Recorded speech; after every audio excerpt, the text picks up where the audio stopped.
সম্পাদক ও অন্যান্য যারা সহসঙ্গী বন্ধুরা সকলকে জানাচ্ছি আসসালামু আলাইকুম। হিন্দু ভাই থেকে জানাচ্ছি আদাব ও নমস্কার।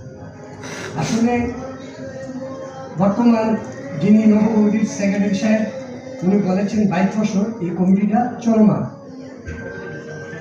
সংগঠনটা, কিন্তু এই সংগঠনটা আসলে কাইতলা যখন একটা সংগঠন হয় সারা নবীনগরে একটা ডেভেলপ যে আসলে কাইতলা একটা সুশিক্ষিত গ্রাম। অনেকেই আমরা অনেকের চিনি না, অনেকে পর্দার আড়ালে আছে।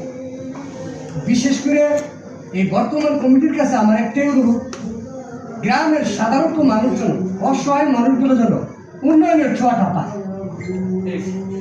আসলে ঢাকাতে যারা থাকে গরিব হোক ধনী হোক সে একটা বাসা বাড়ি নিয়ে থাকে।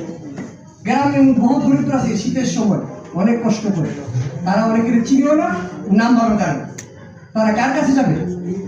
তাই আপনাদের কাছে আমার একটা অনুরোধ, যে কমিটি আপনারা করেছেন আপনাদেরকে কাইতলা ইউনিয়নের সাবেক মেম্বার হিসাবে আপনাদেরকে ধন্যবাদ জানাচ্ছি।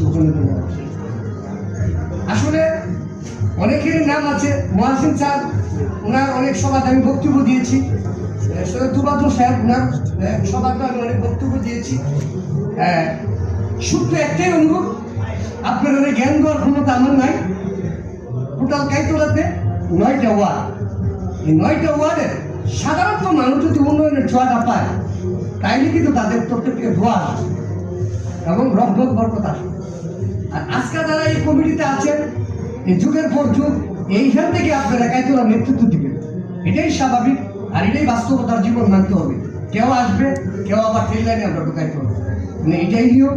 সেটুকু আশা রেখে আপনাদের দীর্ঘ কামনা করে আমি আপনাদের বিদায় নিচ্ছি। আসসালামু আলাইকুম।